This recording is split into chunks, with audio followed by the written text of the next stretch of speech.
Welcome to MuggleCast episode 407. I'm Andrew. I'm Eric. I'm Micah. And I'm Laura.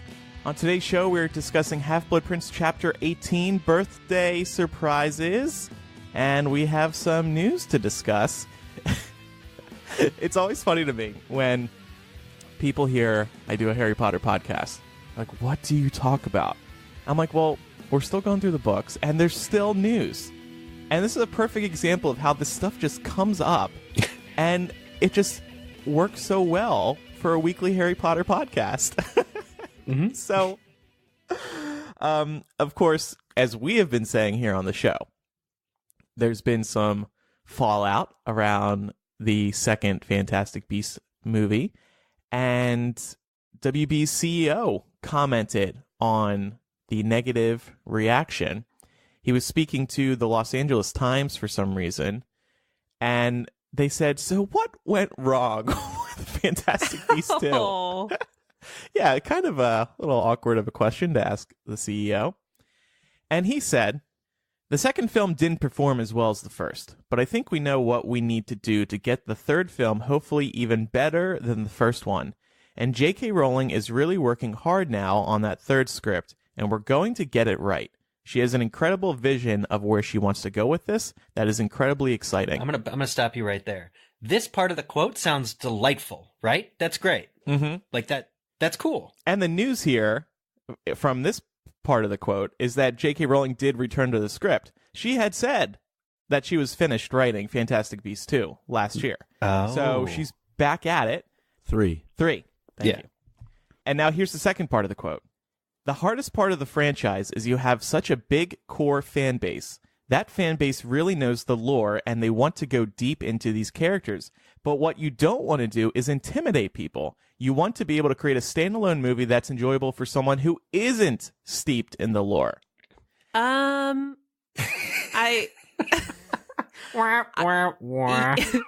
So I think that most anybody would be cool with all the extra lore that we were getting in the films if it made sense. Thank you. Right. Laura. Like if there was the appropriate amount of context included. Right. This quote kind of scares me because their hypothesis is incorrect. Right. They're not pursuing the right path here. It's not that that they're having a hard time balancing the hardcore fans and pleasing the casual people who maybe don't care about what the hardcore fans do. It's that the hardcore fans need to understand everything that you're saying, and so do the softcore fans, the casual fans. Right? That's the problem. Correct. Yeah, I'd love to complain that this film was only for general audiences. Oh my God, we didn't get anything deep. But the things we got just didn't make any sense. And I'm not talking about, like, the films are allowed to end on a cliffhanger. That's not, I mean, if you set aside the Dumbledore reveal at the end of the movie, you still get a film that, I mean, even general audiences, it's not clear why these characters are doing these things. And it's everything with the prophecy. It's just so jumbled and mixed, and the plot and execution is not that of a standard film. It's just not, it's not how you tell a movie story. And so I'm very confused how the CEO appears to have gotten the mixed message again about what went wrong. Yeah. And I think that anytime a CEO is doing an interview like this, he or she has the questions in advance for the most part, so they know what they're going to be asked, so they're able to prepare a response. And I agree with what you both said. I think that it was just too confusing. And if the movie did end, let's say not long after you had that big battle scene, you did have these sort of cliffhanger moments. You had Credence go over with Grindelwald. You had Queenie go over with Grindelwald. And then just minutes later, you have this big reveal about Aurelius Dumbledore. And I just think it didn't sit well the way it was delivered to fans. It was too confusing. I had people who were in the theater with me who they were so confused. They just didn't get it, especially because, Eric, to your point, you're spending the entire film focused on this prophecy and thinking that you're going to get a reveal that Credence is Lita's brother, and we talked last week about these deleted scenes. I think some of those deleted scenes maybe would have helped with the flow of the story. Maybe they make the movie, 7-8 minutes longer, but it would have, I think, helped with the storytelling component. I agree. This is a pre-scripted response by the CEO, and I don't really know that it tells us anything. If J.K. Rowling would have said some of these things, I think maybe we would have responded a little bit differently, but would have been so much worse. How many movies does the WB CEO have to be concerned with over the course of a year? Yeah, lots. Mm-hmm. I think the Harry Potter franchise is very important to him. It's one of their 3 big franchises right now, DC, Lego, and this. And for what it's worth, I remember that Kevin Sugihara, the WB CEO, was the one who went directly to J.K. Rowling, sat down with her and said, hey, can we do anything with Fantastic Beasts? And she credits Kevin with getting this series going. There's a quote from her being like, when I say he's literally responsible for this happening, I mean it. He asked me about it, and this was the idea I had in the back of my head anyway. If I were to ever write more in the Wizarding world, it would be about Dumbledore and Grindelwald, although she didn't say that at the time. She said Newt. So anyway, I just also want to mention that in the same interview, Kevin Sugihara says that Harry Potter Wizards Unite, that Pokemon Go type game, is going to be out this summer. I am so excited for that. I can't wait to dive in. Yeah, that's going to be great. I can't wait for the song of the summer, whatever it's going to be, to blast that, get on my shorts, my board shorts and my jandals, and go down to the beach, the fake beach in Chicago, and try and catch some Fantastic Beasts. Hey everybody, Eric Skull. I'm a Mugglecaster out and about trying to catch a golden snitch in my flip-flops. Yeah. The real question is Patrick going to be able to move away from Hogwarts Mystery to play Wizards Unite? I'm hoping the mystery is solved by the time that game comes out, because I shudder to think how much time he'll be spending on his phone juggling both games. It'll be interesting to see, too, because the Pokemon Go company is creating this new Harry Potter one, and presumably they're going to be using the same locations. Is my local 7-Eleven just going to be populated with Pokemon Go and Wizards Unite players now? Just yesterday, they were all congregating at the 7-Eleven because of something going on in Pokemon Go. Oh, those hooligans. That's going to be us. Yeah. Just trying to buy my Gatorade. Get out of here. So, update on Rolling Watch. She did kind of come back. She tweeted Happy Album Release Day to the Fat Cops, which is a indie rock band. Eric did a little research there. So she's not tweeting anything yet for anyone who's keeping track, but she did tweet that message directly to the band. Yeah. And she favorited a couple of tweets. Yeah, she liked a review of their tweets. She liked a reply. And as you say, wish them a happy album release. So I thought we might actually play this music. See, it wasn't the well wishes of fans across the world that brought her back to Twitter. It was this album release of this band that nobody's heard of. So I thought we should play them because obviously they're good enough to bring Rowling back to Twitter to achieve the impossible. Is this how we get J.K. Rowling to notice us? We start a band? Maybe. Oh my God. We can call ourselves Muggle and the Casters. Okay. Who's the Muggle? You. Micah, you're the Muggle. Here's a brief clip. Let's hear it for any good.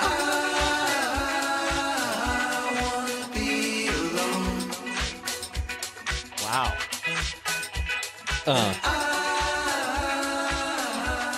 Wanna be a Mugglecaster? Okay, good stuff. So, on to Muggle Mail now. We only got one email. You know what, dear listeners? We're not getting many emails, and we would love if you emailed us. Old school. We get voicemails, which is great. We'll get back to them. But we would love if people wrote in, mugglecast@gmail.com, or you can use the Mugglecast website. This is from Amy. She said, "Hello, Mugglecasters. I'm hoping to leave you a voicemail as well to gush about the studio tour and Cursed Child. But for now, I wanted to tell you about my family's photos taken at platform 9 3/4 last week. We took our daughter to London for her 9 3/4 birthday. Oh. And had the most magical time doing all things Harry Potter. The staff at platform 9 3/4 was so excited for her day and the fact that she had sign. I don't know what that means, but A sign. Oh, the sign in the photo. They did get a photo of her in the photo. I believe says it's my 9 3/4 birthday. Maybe this is what I'll do for my nephew on his 9 3/4 birthday. I'll give him the Harry Potter Illustrated Edition books. There should be at least 5 of them out by that time. But one of them will be part 1 of book 4. Part 2. Keep dreaming, Eric. I They're know. all one book. Andrew, I thought you were going to say this was what you were going to do. Like you were going to take him to platform 9 3/4. And I was like, well, you have like 8 3/4 years to save for that. So yeah. But do I really want to spend that much on him? I mean, I love him, but that much? Well, I thought I was nerdy for celebrating half birthdays every year, but like this 9 3/4 thing is gonna catch on. This is phenomenal. I want to know how Amy thought of it or heard of it, but this is an amazing way to celebrate for a kid who's into Harry Potter. I agree. And I also feel like that's a good age to start reading the Harry Potter books. Clearly, your daughter already read them, but that's really cool. And that's why I'm thinking like maybe I'll get my nephew into Harry Potter when he turns 9 3/4. Mm-hmm. We should have had a birthday party when MuggleCast turned 9 3/4. Yeah, that was a missed opportunity. Oh, man. Well, when we turn 687 for Harry's Vault, we'll go to Gringotts. Episode 687, that's realistic. Oh, I guess so, yeah. So, before we get to chapter by chapter, we have a new sponsor this week that I think any Hogwarts student would be interested in signing up for, Chegg. If you're like me, you might know Chegg from their textbook rentals back in the day. I used to use them as a college student, but they actually do a lot more these days. Today, they are the leader in online study assistance. Whether you need textbook solutions or expert Q&A, there's no better tool to help you ace any class than Chegg Study. We've all been there, students. You're trying to study, you're trying to complete some homework, and you just get stuck. You just can't find any information on Horcruxes or antidotes. You need reliable guidance that can help you complete your work and get back to your Netflix binge, or in my case, when I was in college, getting back to working on MuggleNet. Chegg Study lets you get your work done without the stress of the unknown by letting you tap into Chegg's massive library of step-by-step textbook solutions. Solutions cover subjects as diverse as accounting, biology, calculus, to mechanical engineering. If you're studying for midterms, getting prepped for a final exam, or have difficult homework problems, you can master any class with the Chegg Study app. And not only do they have guides for over 20,000 books, but you also get live help from an expert. Simply use the Chegg Study app to snap a quick pick of problems not covered in your textbook, then submit it instantly to Chegg's experts. They'll help you out in as little as 2 hours. This is a dream come true. When I was in college, I would have killed for something like this. This would have saved me so much time. For $5 off your first month's subscription, go to chegg.com/mugglecast and use promo code MuggleCast. Again, for $5 off your first month's subscription, go to chegg.com/mugglecast and use promo code MuggleCast. If you're in school, you're going to want to give this a try, and this special offer is just a great deal. So again, chegg.com/mugglecast. Get $5 off. All right, it's time now for Chapter by Chapter. We're discussing Half-Blood Prince Chapter 18, Birthday Surprises. You know, guys, did you notice that in this chapter, they're transitioning from February to March, like we are IRL? Oh, yeah. Did we plan it that way? Let's say yes. Yeah, of course. Yeah, I mean, it's basically Ron's birthday is March 1st, which was just 2 days ago when I was reading this chapter, so it felt real special. Yeah, happy birthday, Ron. Yeah. Laura, weren't you a big Ron fan back in the day? I was, and I really hate what the movies did to him. I feel like there's so much of Ron's character that either gets like sort of the best aspects of Ron get moved over to Hermione for whatever reason.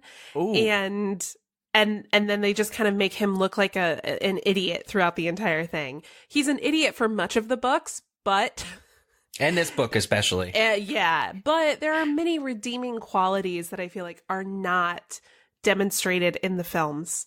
So I was very disappointed in that. But he's your idiot. Yeah, kind of. All right, so let's do the 7-word summary. Laura, start us off. Ron. Doesn't. Really? Love. Romilda. Vane. Micah.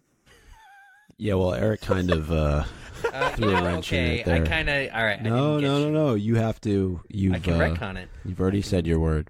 All right. You could make it Vanes. Wholeheartedly. Oh. Wholeheartedly. Oh. I was going to say no mo. No mo. And that's one word. Or atoll. All right. So that's a good one. I feel like that was pretty accurate and fit well. So Micah, who's now frustrated by 7-word summary, why don't you kick us off, lead us through the discussion? Be happy to, Andrew.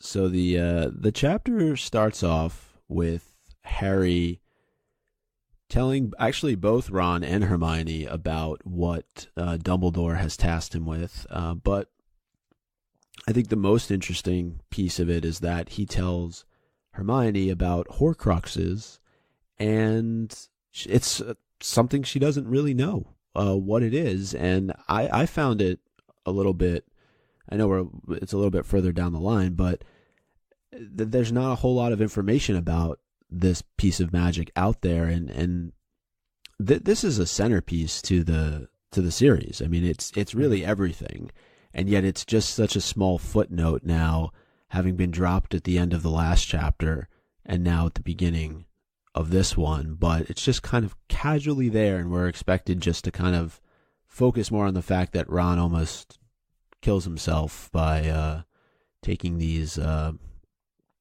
love potion chocolates. So, well, remember, Micah, this is a children's series, so we have to have some fun too. Well, is this all fun? I mean, it's a pretty serious chapter. You at the end, you don't even know what happened to Ron. Have some hijinks too. Mm-hmm. That is true. It does end pretty like scarily, I think. With no guarantee of Ron's safety. But I think you guys were right last week when I think, Mike, it may have been you said like the time to ask about Horcruxes was last chapter when Harry was with Dumbledore and he first heard the word. Would have been real easy to just go, hey, by the way, what are these?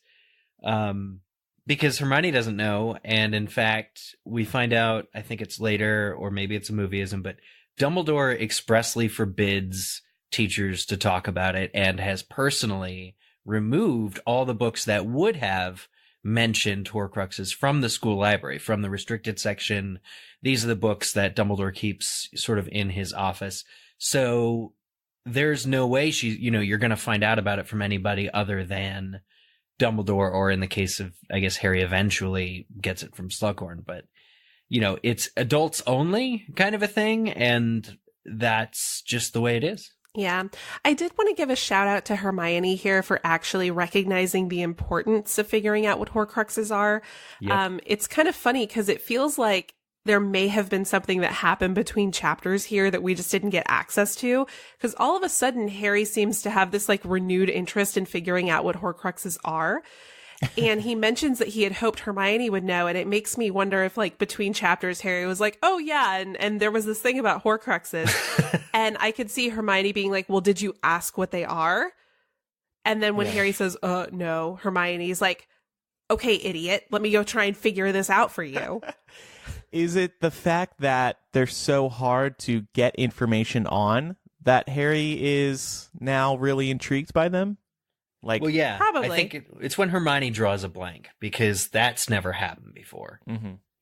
And I think part of this whole Ron Hermione breakup thing that's going on right now is basically to underscore how underappreciated Hermione is and how comfortable or how used to her help they've been. Even later in this potions class, Ron kind of realizes he can't just copy Hermione or, rely on her to help him out when he's stuck. So he ends up brewing probably the worst potion he's ever brewed before in his life.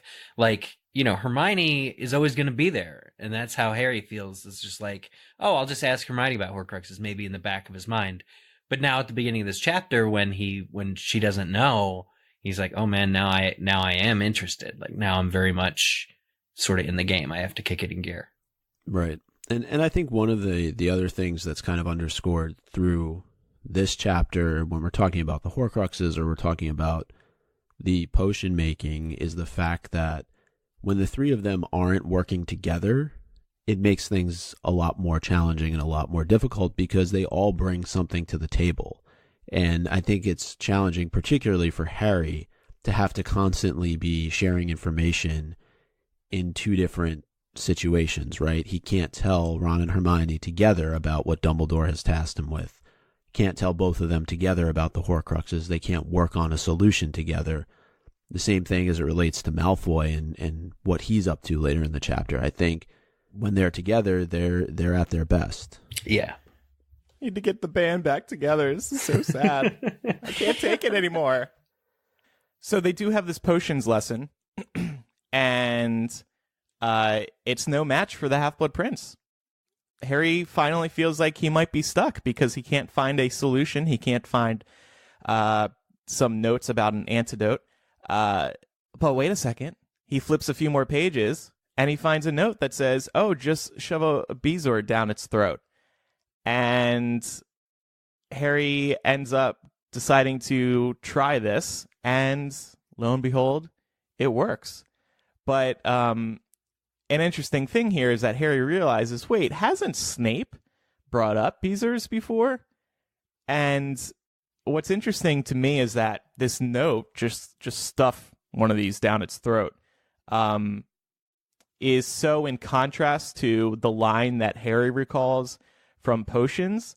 Like one of them is just so like slapdash, and the other one is so, formal, teacher. So it's like you can't really make the connection there, but should Harry have? Not necessarily, but I think the reader could have, because you have that very, as you say, it's very teacher-esque the way it's kind of scripted and written out about Bezoars, and then not a paragraph later, it's referencing the fact that, well, hadn't Snape mentioned them in Harry's first ever potions class? I feel like that was a little bit of a way for J.K. Rowling to drop a clue for readers that there could be some connection here that we're still not figuring out as readers.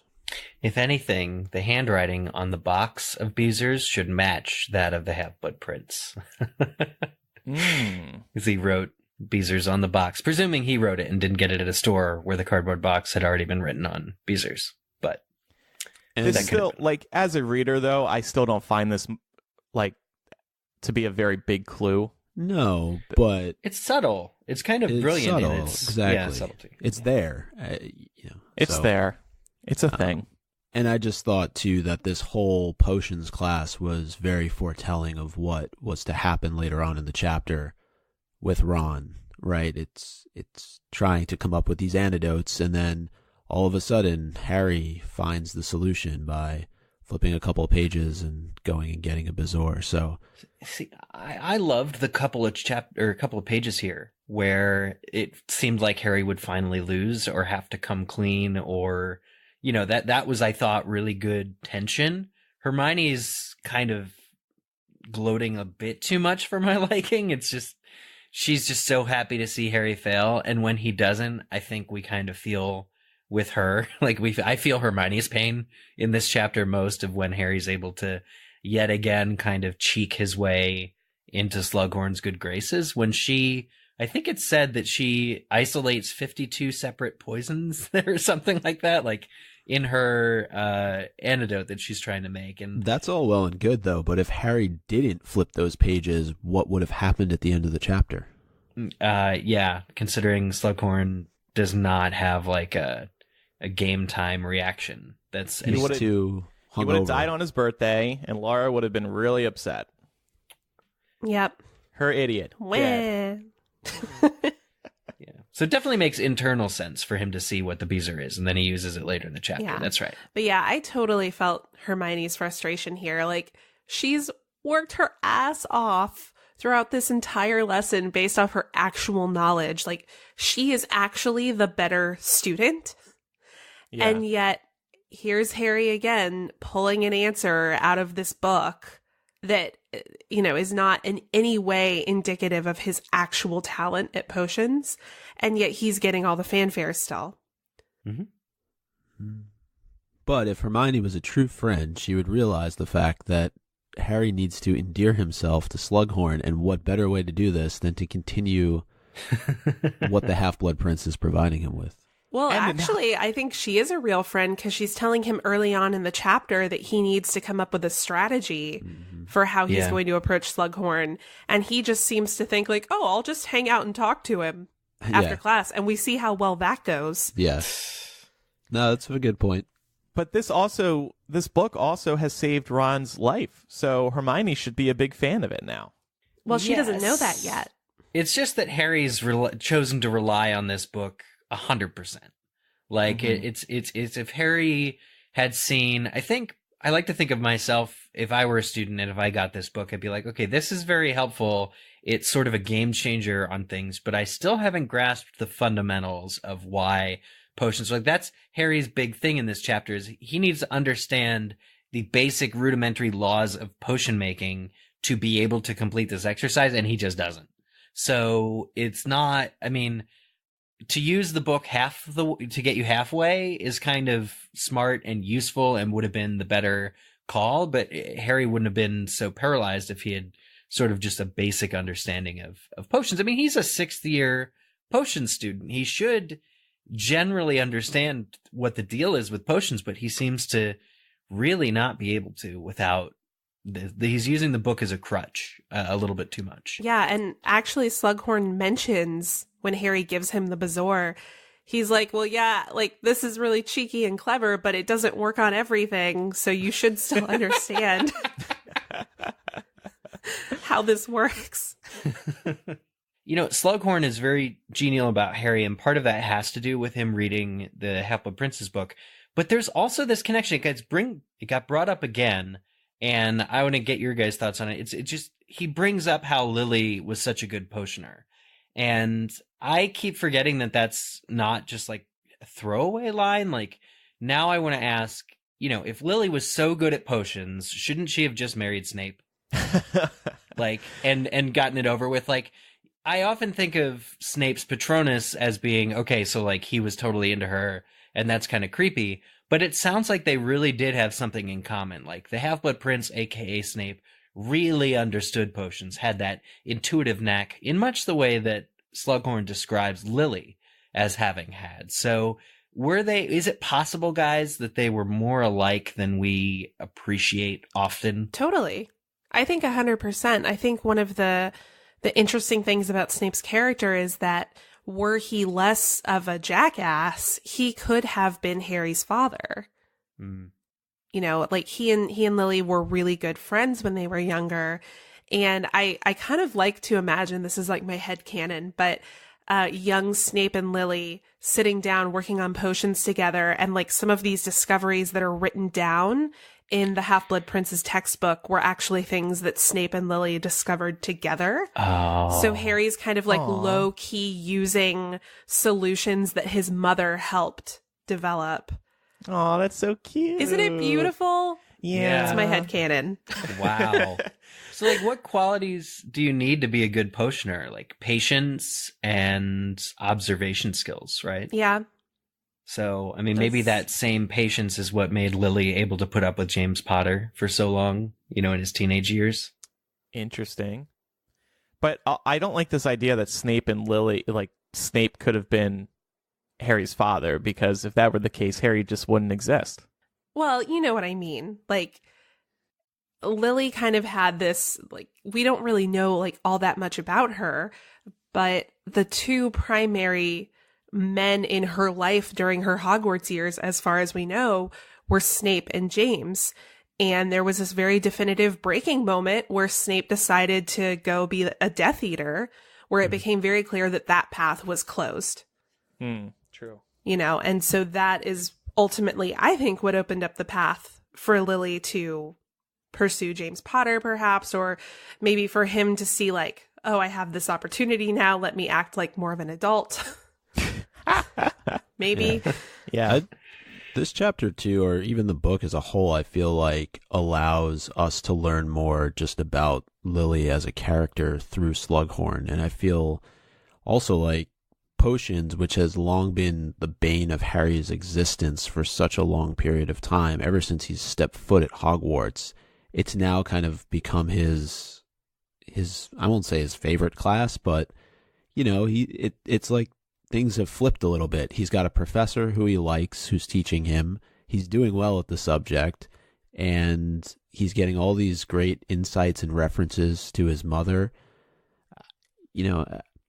I think this book is as much about Lily at times as it is about Snape. And I think they did it even more service in the movie with the scene in Hagrid's hut when Slughorn is talking about Francis, his fish, that Lily had given him.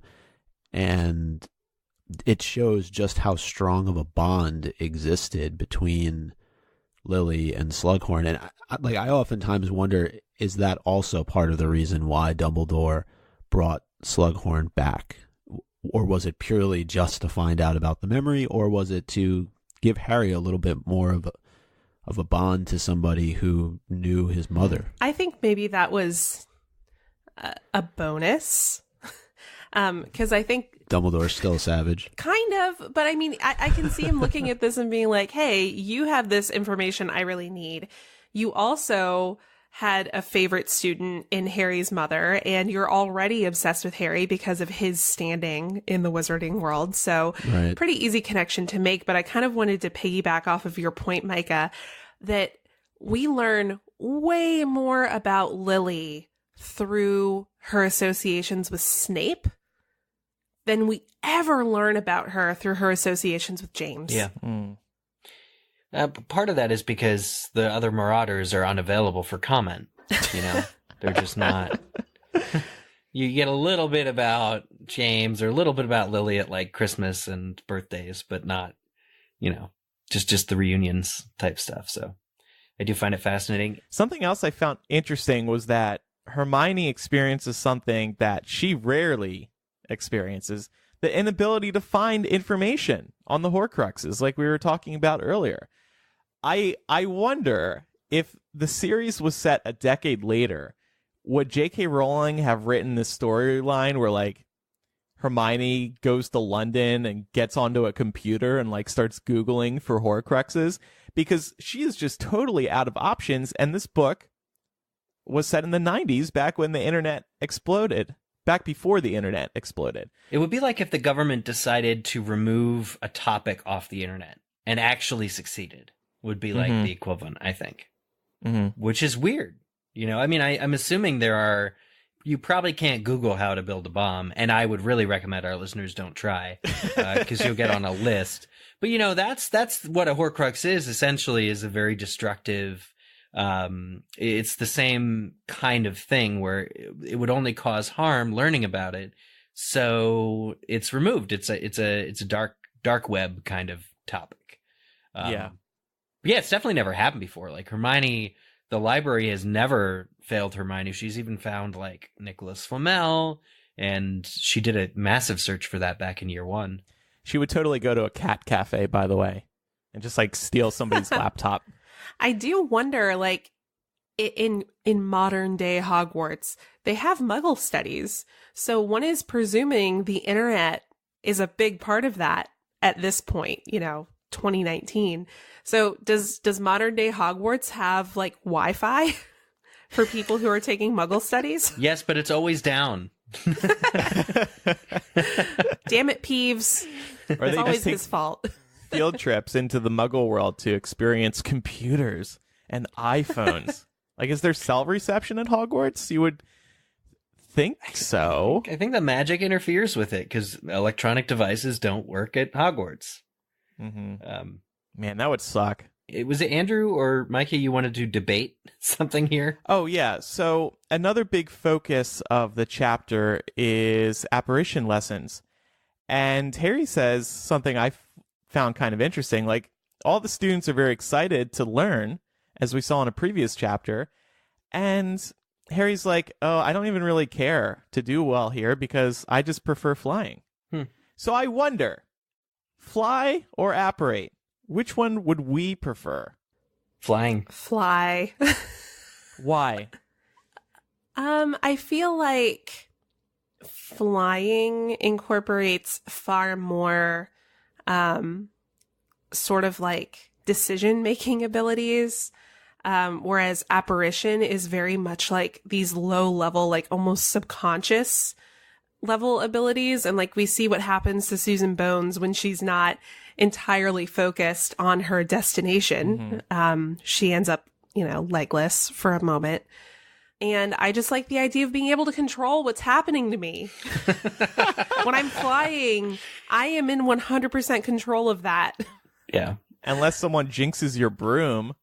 I find flying very dangerous. You're up in the air very high. You could hit a bird or another wizard or a plane. You could be spotted very easily. Yeah. You're not like buckled in or anything. You're sitting on a freaking broomstick. But what if you fly only like 5 feet above the ground? Is that allowed? I doubt that's allowed. Like a land speeder in Star Wars. Yeah. I'm That'd be imagining pretty it cool. like in the countryside where nobody's there, just like a few feet up. Sure, if I want to like graze the farm field, like I don't see the point of only being 5 feet up in the air. You could till the field with some fall, spike you boots. don't die. Well, Yeah. I mean, let's not forget, too, when Harry flies, he's got, like, bludgers hit at him. So he's having to avoid, like, serious cranial injury. But he still prefers flying. I think the problem is just the danger. Like, you kind of pointed out, like, it's not... flying, it might be more dangerous than riding a car, than driving a car, because you're not as protected unless you have, like, some kind of magical shield around you. You're not protected against collision. There's also the altitude factor. You fly too high, you probably can't breathe. So there's a lot more that makes it more dangerous, but is that as dangerous than possibly leaving half of yourself in your last destination? Yeah. Like, if the heads of house weren't all there in this room to fix Susan Bones in a puff of purple smoke, seconds after it happened, what would really have happened to her? Yeah. I feel like they're practicing this within a safe environment where if something happens, they'll be able to take care of it like they do. Right. My argument was going to be, what if you're being chased by a Death Eater or Voldemort? Are you just going to be like, excuse me, sir, you wait a second while I grab my broom so I can fly out of here? Or are you just going to apparate on the spot? Accio broom. Okay, everybody. He's getting his broom. He's gonna fly. But I mean, just because you apparate doesn't mean that something bad can't happen to you. Look at what happened to Dobby. That's true. What also cracks me up is that, like, for these apparition lessons, the teacher is like, destination, determination, deliberation, and like there's all this work involved. And then when they learned about flying, it's just up. Say up. Very different. A lot simpler. Well, and also there's just no strategy being taught here. This teacher's like, yep, here are your keywords, and then go ahead and just take a half turn on the spot, and you'll like, what? Yeah. What cracks me up about that is they're entering 12 weeks of lessons, and he wants them to do it 30 seconds into the initial lesson. Like, what is he thinking? Yeah. This is not the lesson plan for this is disastrous. Like, you don't just hand somebody on the first day of driver's ed, you don't hand a kid keys to the car and go, okay, well, go drive around the parking lot. They're going to back into something. They're going to hit a lamppost or fellow students or something, More evidence showing that Hogwarts is a safety nightmare. So I don't know what he's trying to get at. Splinching was bound to happen. On the first lesson ever, a whole lot of nothing, and then somebody got splinched. And that's par for the course because the lesson is just so shoddily planned. Mm-hmm. I do, however, like the description of Wilkie Twycross, who was a former or previous Quidditch answer, that he's described as being barely there. Like whether his substance, there's a line, I'll find it, but the question is whether or not, he's got like wispy hair and stuff, whether that helps him apparate or whether he's actually less substantial because he's apparated all of his life. I thought that was really brilliant. Maybe he's left like little pieces of himself all over the world. See, Voldemort could have just done this, and he didn't need to make Horcruxes. Oh my god! Yeah, there are no good apparitioners. There's just people who lie about how often they splinch themselves. Right. Harry notices at this lesson that Draco is talking with Crabbe and Goyle, and he's like, "Oh, what are they doing? What are they doing?" And Draco goes missing. So Harry decides that he's going to start following him on the Marauders map. And Harry opens it up on Ron's birthday, and it's the first thing that Harry notices, that Draco isn't there. So I'm wondering, though, has Harry crossed the line here in terms of how he's approaching this Draco situation? Because now he's basically stalking him. And I realize that the Marauders map, that's all it is, really. It just made me it made me wonder if Harry is going too far and if we should seriously consider Harry to be a stalker.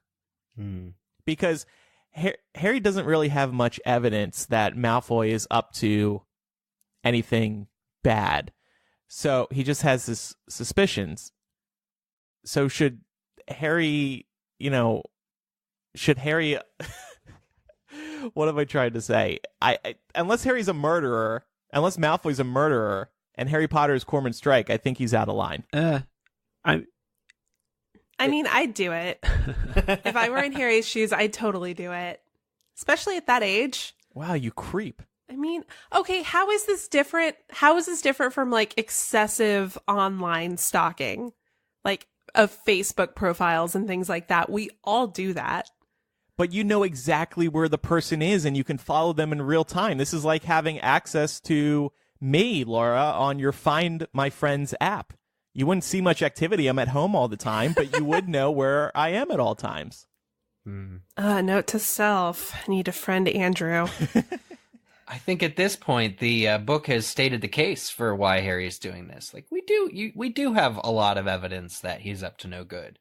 Harry has been following all year. And seeing, what he says to Snape, overhearing that, seeing him in Diagon Alley, he knows Draco's up to no good. Obviously prejudice plays a part, but I think that Harry does have enough information to go and do it. The real problem is, I think the book shies away. Well, the book doesn't really give Harry the opportunity to become a full-fledged inappropriate stalker because Malfoy's found the loophole, or it's just that the Room of Requirement, the Marauders never found out about it, so it's not on the map. I think he has even more reason to be suspicious, especially after he does a little bit of listening in on Malfoy, Crabbe, and Goyle during the apparition lesson. And right, it comes down to the fact that Harry is just not satisfied with the response that Dumbledore provided him with during their last lesson when he gave him all the details on the unbreakable vow. And he's Harry, so of course he's going to, ever since day one at Hogwarts, right? Or even before he stepped foot on Hogwarts, him and Malfoy haven't really seen eye to eye. So he knows he's up to something, to Eric's point. And I think that, if he's able to keep tabs on him with the Marauders map, then what's the big deal? Nobody else seems to be. Because Harry's taking matters into his own hands. Yeah, but you're stalking somebody. I think he needs more evidence before this is warranted. I think Harry, Ron, and Hermione should be followed right now because they're trying to look up Horcruxes. The NSA. That's more dangerous. NSA wizards are coming after them for their search history. Anyway, it just felt weird to me because maybe what felt especially bad about it was Ron's birthday and Harry's just focused on following Draco. Maybe that was part of it. But speaking of Ron's birthday, Harry can't really focus on Draco for too long because Ron has accidentally taken a chocolate spiked love potion, and this was actually one that was given to Harry by Romilda Vane. We clearly see that it was given, that it was Romilda's idea, because Ron suddenly falls in love with Romilda. But it's in Harry's trunk. I'm assuming at some point we learn how it got there, or did it show up earlier on in the book and he just kind of tossed it in there? Yeah. Yeah. That's what Didn't happens. she give it to him while he was like walking into the common room? Yeah. Oh, yeah. Yeah, he had other stuff to That's do. right. Mm-hmm. Yeah, and he was kind of like, okay, thanks. But wouldn't you throw it out? Why would you throw it in your trunk? Well, he didn't realize then that they were... I mean, he didn't know for sure that they were spiked or whatever. And even now, he didn't intend to take them out. He opened his trunk to look for the Marauder's map so he could stalk Malfoy. So it's actually a little bit of clever coordination of how those chocolates got onto Ron's bed and into Ron's mouth. But we've discovered that if Ron sees food, he's going to eat it. Yeah, and they didn't even end up on his bed, because at one point Harry calls him out. He's like, you just picked those up off the floor, didn't you? And Ron was like, no, I just knocked them off my bed. Gosh, Harry. It's his birthday. He wants some chocolate. Give him a break. Ron, I think they're like with a bow on them or something, the chocolates, so considering it was the one day of the year where Ron could mistake that as being a present for him, I think it's fair enough. Oh, I agree. Yeah. But what's interesting is that Slughorn says love potions age over time. So this reaction that Ron is seen having, I mean, he even physically assaults Harry, punches him right in the ear. What would have the effect have been on Harry if Harry had like eaten chocolates that night? Like that was over Christmas or something. So it's like probably 3 months ago that the love potion was meant to be ingested. Would he have just had like a vague kind of affection for Romilda?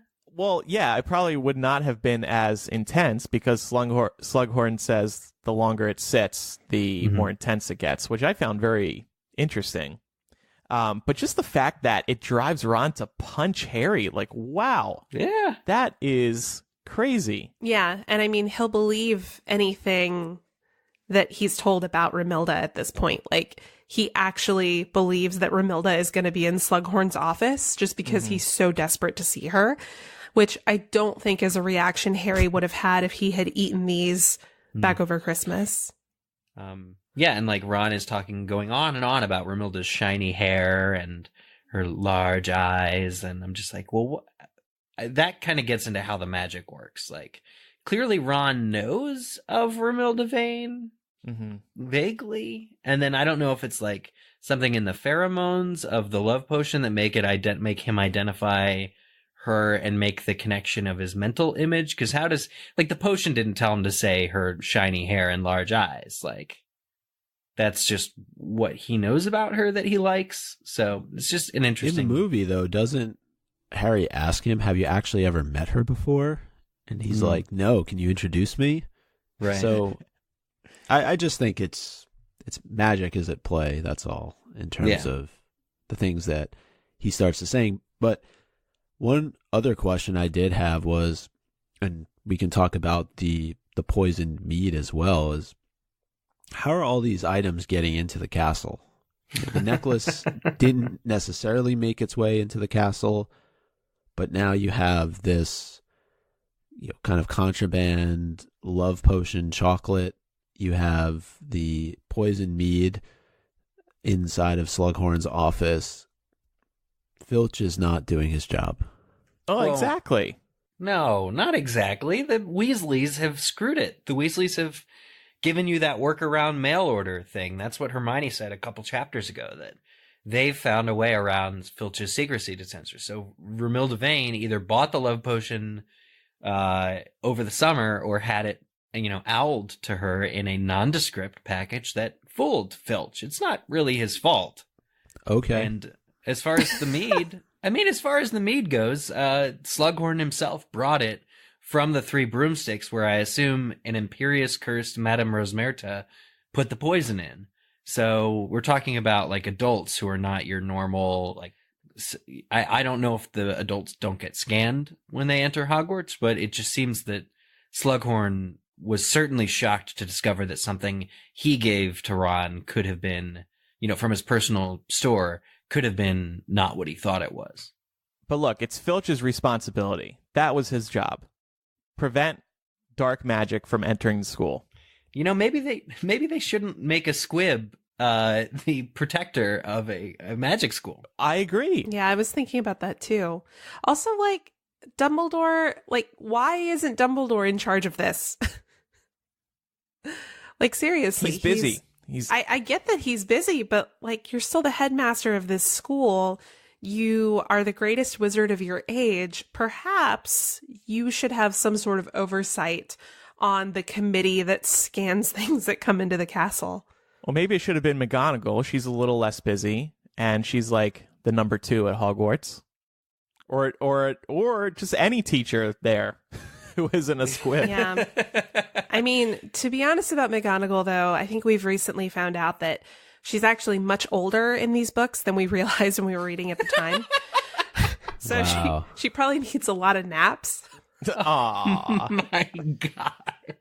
Every year, Dumbledore should not only find a DADA teacher, but also a security head. That should have been a plot point in each of these books. And the position could have been cursed, just like the DADA teacher is.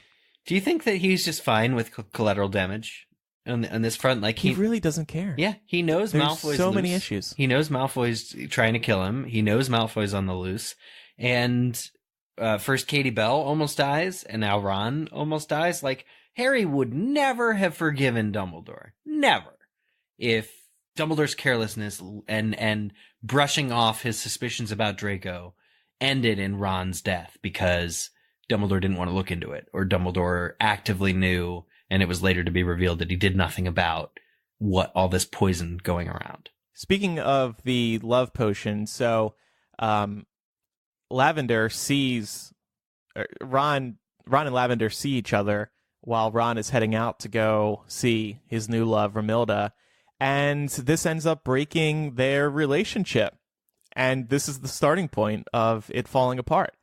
So we asked on Patreon this week, do you think if your partner was love potioned and you saw them falling for someone else, do you think your relationship could survive such an attack? And Tiare said, did you mean, would the person who gave my partner a love potion survive my attack? And the answer is no. That one had the most likes. Robbie said, if I knew it was love potion, then of course. Megan said, anyone else kind of wish your husband would suddenly come under the effects of a love potion so that he would leave you alone for a while? No, that's just me. Hope he doesn't listen to the podcast. That's a topic for another show, it sounds like. Kelsey says, no victim shaming and blaming. Whoever gave him that potion, though, nope. I don't know. I feel like that would be tough in a relationship, and that's the reason why I asked this question. I mean, we see it was tough on Ron and Lavender's relationship. Your relationship is being opened up in a way you never imagined. It's like cheating. I know that a love potion is at play, but it must feel like cheating because suddenly you're seeing Bae go after someone else. And it's like, maybe our relationship is fragile if the love potion could break through. Well, I think that in this case, the love potion was a conveniently timed occurrence because Ron and Lavender's relationship was already not the most steady thing. I mean, it's basically based on lots of making out and like PDA, and that's about it. So I don't think that there was much of a foundational strength to that relationship to begin with. Whereas like for a couple who's been together for years and years, if somebody gets dosed, you know, it's not quite the same thing. Yeah. Still, it would just be so sad to see my love with another woman. Ugh. Bree said we would survive, but only after an exclamation of, not my husband, you bitch. Yeah, I will say there's a lot of patrons who will definitely have it out for the person who administered the love potion. So Yeah. I didn't even think about that part. Well, yeah, because it's effectively like roofing somebody's partner. Yeah. Love potions really need to go. They'd have no place in this post-Me Too era. Correct. I don't think. Yeah. That's, God, it's not like the olden days, right, Laura? That's right. Not like the 1920s. Things were just so much easier back then. Make Hogwarts great again, guys. It makes me get away. It makes me wonder, and like we've connected this before, but like Merope Gaunt and what she did to Tom Riddle Sr., like it must have been he must have, if this is what like the effect that love potions have, that we're seeing like Ron just go all googly eyed, you know, and I don't know if that's because it's like an expired love potion, but Tom Riddle Sr. really would have like been debasing himself on like a daily basis to like pour over this witch who would. My sense is that Merope was more practiced, and in the sense, maybe not initially, but over time, it seemed like not that the situation would almost be normal between the two of them, but maybe even to the casual observer, it wouldn't look necessarily like he was under some sort of spell. Maybe I'm completely wrong, but I think it's good to compare the two situations. But I think, you know, this one occurred over a much longer stretch of time than just taking a couple of chocolates and seeing what happened. Edibles, yeah. Mm-hmm. All right, more show to get to today, but first, time for a word from another one of this week's sponsors. Yeah. This week, MuggleCast is brought to you also by OpenFit. Getting fit and staying healthy always sounds easier than done, right? Mm-hmm. I should know. I've been trying to do it for years. But that's where OpenFit comes in. OpenFit takes all the complexity out of losing weight and getting fit. It's a brand new, super simple streaming service that allows you to work out from the comfort of your living room in as little as 10 minutes a day. So OpenFit is a great opportunity. Like I've just gotten to get going on some of their training, some of their platforms. Andrew, you said you use it, or Pat uses it? Yeah, Pat and I really love it. It's just very easy to fit into your day because you don't have to go anywhere. You're just working out at home. Yeah, absolutely. I'm particularly fond of these 600 seconds workouts with celebrity trainer Devin Wiggins. I don't want to work out in the mornings. I usually find myself trying to make any excuse not to, but I'm at home. I haven't left for work, and Devin gets me into the go. So he gets me going. And 600 seconds sounds very achievable. Yeah, it's just okay, that's 10-minute workout, 600 seconds. But it's really, really impressive. You can lose up to 15 pounds in the first 30 days, flatten your abs, shape your body, and look and feel great. They can also teach you to train for the Tough Mudda, which I'm nowhere near there, but it's definitely something that this platform offers. So it's a range of workouts for all varieties, for all people, for all types. The greatest thing about OpenFit is they have a 30-day challenge, and there's an extended 30-day free trial membership to OpenFit for MuggleCast listeners. So when you text MuggleCast to 303030, you get a free 30-day trial membership to OpenFit. You're going to get full access to OpenFit, all the workouts and nutrition information, totally free. Once again, text MuggleCast to 303030. And OpenFit's certainly changed the way I work out. Don't even need to go to the gym. I can just work out from the comfort of my home on all my devices. You can join me on a fitness journey, and it's personalized just for you. You pick the program. Use the code MuggleCast and start using OpenFit for your journey to a healthier life. Thanks, OpenFit, for their support. Eric, it's going to be an overnight low tonight of 0 degrees. So yeah, I'm not going to the gym. Yeah, exactly. I'm not gonna do that. Nope. This is great during the winter, especially. Yeah. So, time for connecting the threads. Micah, is this going to be the last connecting the threads? No. Thank God. It's just that my favorite segment.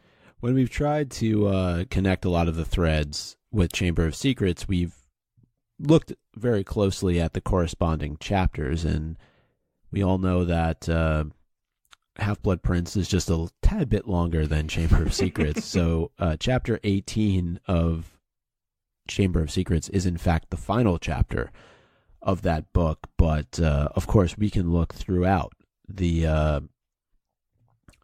entirety of the book to make comparisons. I know we're going to have chapters coming up that feature Dobby. We're going to have chapters coming up with Aragog. So, of course, there are ties back to Chamber of Secrets that may not necessarily align specifically with the chapter itself. But I think, Eric, did you put this in here? Yeah, I did. So you're the thread connector for this particular episode. All right. Well, thank you. Yeah, I was thinking about this the other day, because actually the last chapter I read before this was the one I'm about to talk about. But if you view these books as like a mirror and say that Half-Blood Prince ended here, and if you look at it like a mirror, and there's still a 7-book series, and if Half-Blood Prince ended right here, the mirror chapter would actually be not the last chapter of book 2, but the first chapter of book 2. And the first chapter of book 2 was titled, does anybody know? It's in the doc. I know. I didn't want to cheat. I saw it was right there. We don't want to steal your thunder. All right. Thank you. I appreciate that. It was called The Worst Birthday. And I think, so looking at them, like there's some middle point in the middle of, probably at the end of book 4, that's like the true middle. But the first chapter of book 2 and the last chapter, or this chapter of Half-Blood Prince, which is chapter 18, The Worst Birthday, that could very well be the chapter title of this chapter that we're talking about. Yeah. Birthday Surprises. Ron has pretty much, I'm going to go out on a limb and say this is the worst birthday Ron ever has. Yeah, and I think I flipped to the next chapter this morning and I noticed somebody comments, oh, this is like his worst birthday. So maybe J.K. Rowling did plan it that way. Again, that's freaking crazy. Yeah. Yeah, it's true.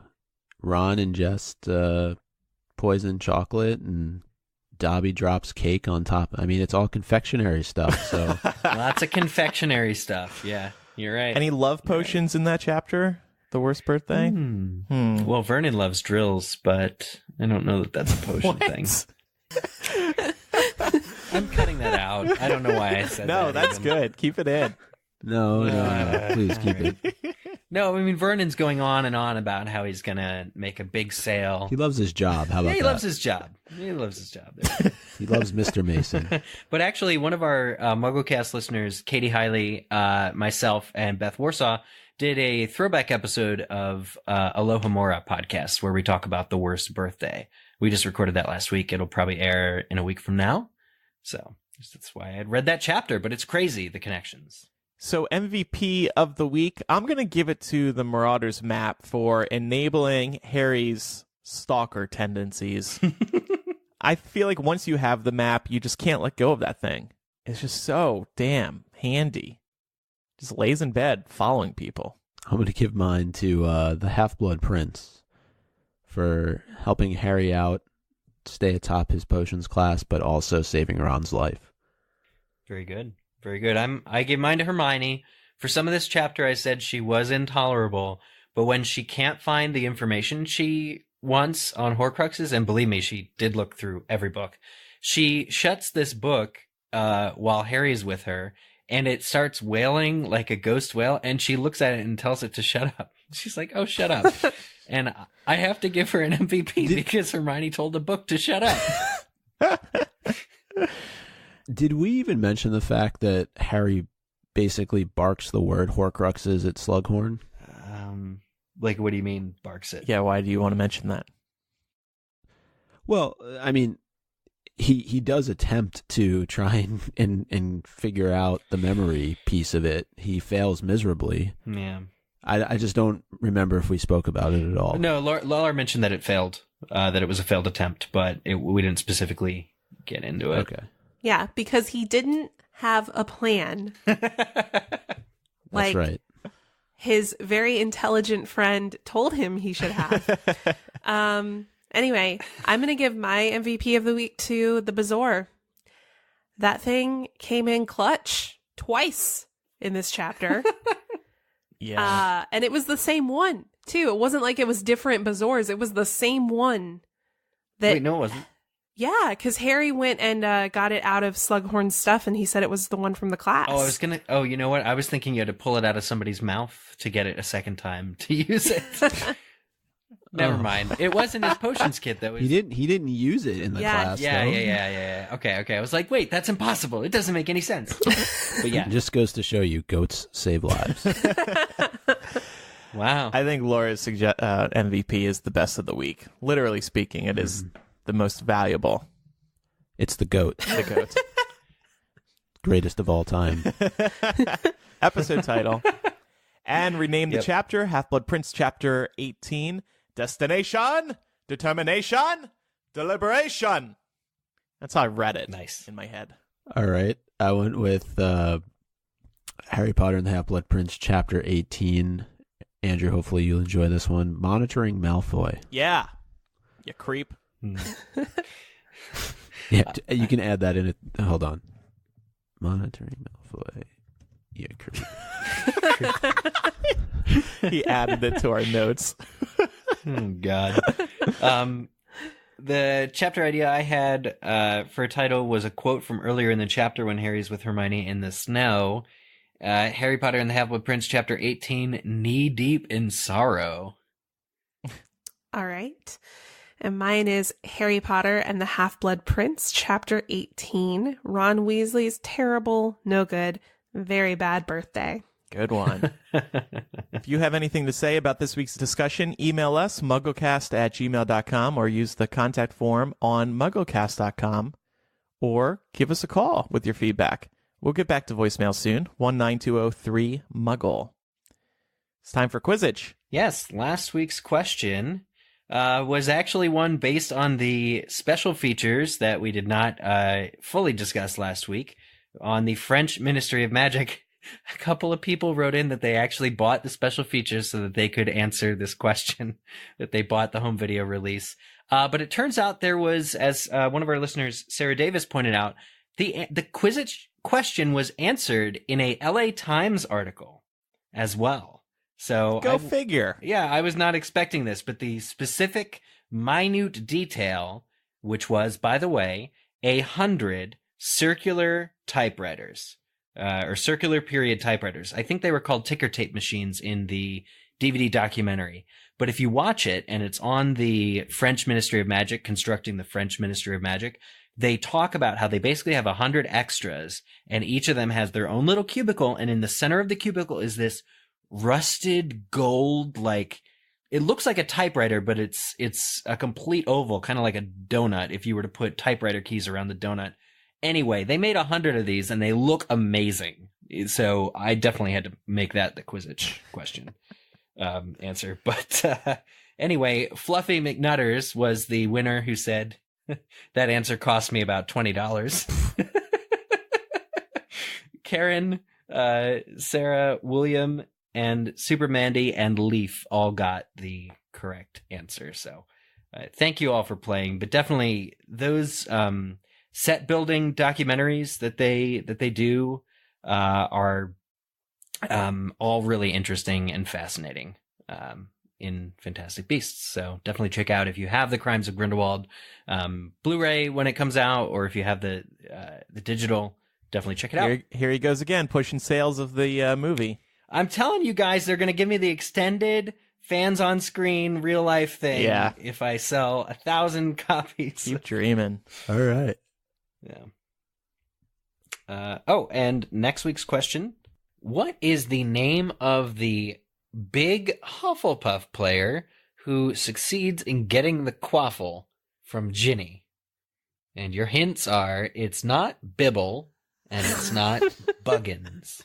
The name of the big Hufflepuff player who gets the quaffle from Ginny during the Quidditch match. Submit your answers over on Twitter, twitter.com/MuggleCast, @MuggleCast, and hashtag Quizzitch with your answer. So, we would love your support at patreon.com/MuggleCast. You know, I'm looking at this poll. I don't want to share the poll that we posted there, but it's really close, guys, concerning one of our benefits this year. Yeah. I think we need to take the closeness into consideration because we're going to let down a lot of people. Maybe. So if you are a patron, please go to patreon.com/MuggleCast and vote in that poll about one of this year's benefits. It concerns signed album art. We're going to do it again. I'm just revealing it all now. I don't know why I was hiding it from people. We're going to do signed album art again this year because a lot of people missed out on it last time, and we have new album art. So we thought, let's do it again. And everybody who pledges $5 or more is going to be eligible this year. But we're deciding which album art to use because we have 2 new ones, and the poll is extremely close. So make sure you vote. Every vote is going to count here. But besides that, Patreon helps us keep this show going. We are weekly because of the Patreon. It's easy to forget that. So please visit us at patreon.com/MuggleCast. When you do pledge, you will have instant access to tons of benefits.